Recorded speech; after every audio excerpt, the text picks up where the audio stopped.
क्या आपने कभी सोचा है कि एक छोटे शहर का एक सीधा सादा लड़का एक दिन करोड़ों लोगों की उम्मीद कैसे बन गया? क्या आप जानते हैं कि जिस लड़के को शुरू में किसी ने पहचाना तक नहीं, वो एक दिन देश की सबसे बड़ी जीत का हीरो बना?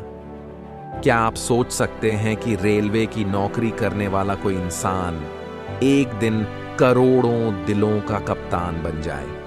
क्या ऐसा मुमकिन है कि बिना किसी क्रिकेट एकेडमी, बिना किसी बड़े कोच के कोई लड़का दुनिया के बेस्ट खिलाड़ियों में गिना जाए?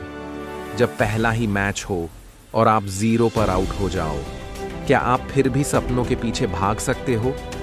क्या कोई इंसान नौकरी की सिक्योरिटी छोड़कर सिर्फ अपने सपनों के भरोसे जी सकता है? क्या आपने कभी ऐसा लीडर देखा है जो मैदान में भी शांत रहे और दिमाग से भी सबसे तेज हो? क्या आपने सोचा है कि एक इंसान अकेले अपनी सोच से पूरी टीम की किस्मत बदल सकता है?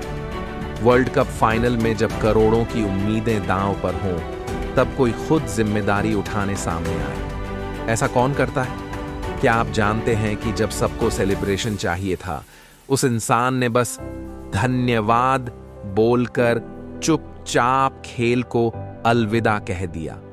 क्या आप जानना चाहते हैं कि वो हमेशा मुस्कुराता क्यों रहता था, चाहे हार हो या जीत? क्या आपने कभी ऐसा कप्तान देखा है जो ट्रॉफी उठाने के लिए सबसे अंत में आता है?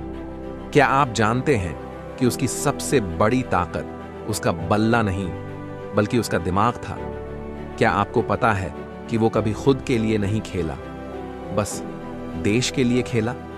और सबसे बड़ा सवाल, वो लड़का कौन था?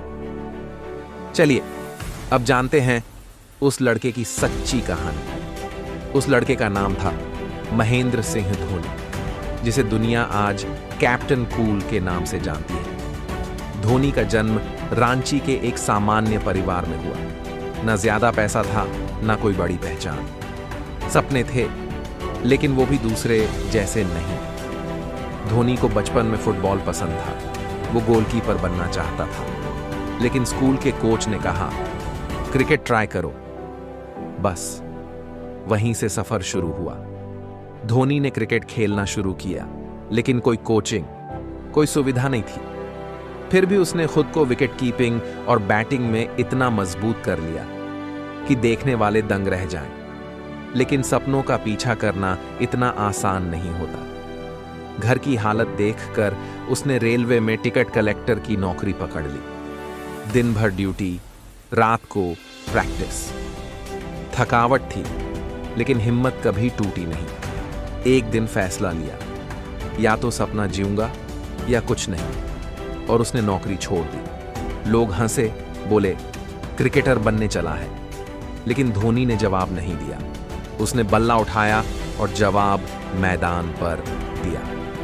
पहला इंटरनेशनल मैच 0 पर आउट। लोग भूल गए उसे, लेकिन वो खुद को नहीं भूला। अगली बार जब मौका मिला, उसने ऐसा बल्ला घुमाया कि हर कोई सिर्फ उसी का नाम लेने लगा। धीरे धीरे उसे टीम इंडिया में पहचान मिली। 2007 में T20 वर्ल्ड कप आया और पहली बार उसने कप्तानी की। टीम में यंग खिलाड़ी थे, कोई उम्मीद नहीं थी, लेकिन धोनी ने कहा, हम जीत सकते हैं, और इंडिया ने जीत लिया वर्ल्ड कप। इसके बाद 2010 Asia cup, 2011 world cup, 2013 champions trophy, हर ट्रॉफी धोनी की कप्तानी में भारत की झोली में आई। 2011 वर्ल्ड कप फाइनल, भारत को जीत के लिए रन चाहिए थे। धोनी ने खुद आगे आकर बैटिंग की और एक हेलीकॉप्टर शॉट से जीत दिलाई।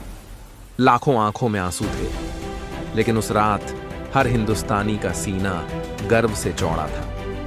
जब पूरा देश धोनी को देखकर खुशी मना रहा था, धोनी सबसे पीछे खड़ा था, क्योंकि उसके लिए देश पहले था, ट्रॉफी बाद में। और जब लोग चाहते थे वो और खेले, तब उसने चुपचाप एक पोस्ट किया, धन्यवाद, मेरे दिल के निचले हिस्से से।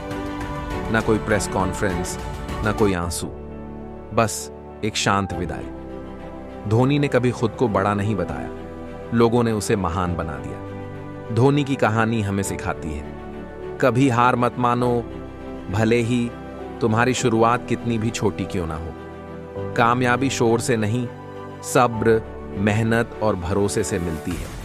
और असली लीडर वही होता है जो पीछे खड़े होकर भी पूरी टीम को आगे कर देता है। अगर ये कहानी आपके दिल को छू गई हो तो इस वीडियो को लाइक कीजिए और कमेंट में लिखिए, मैं भी एक फाइटर हूं।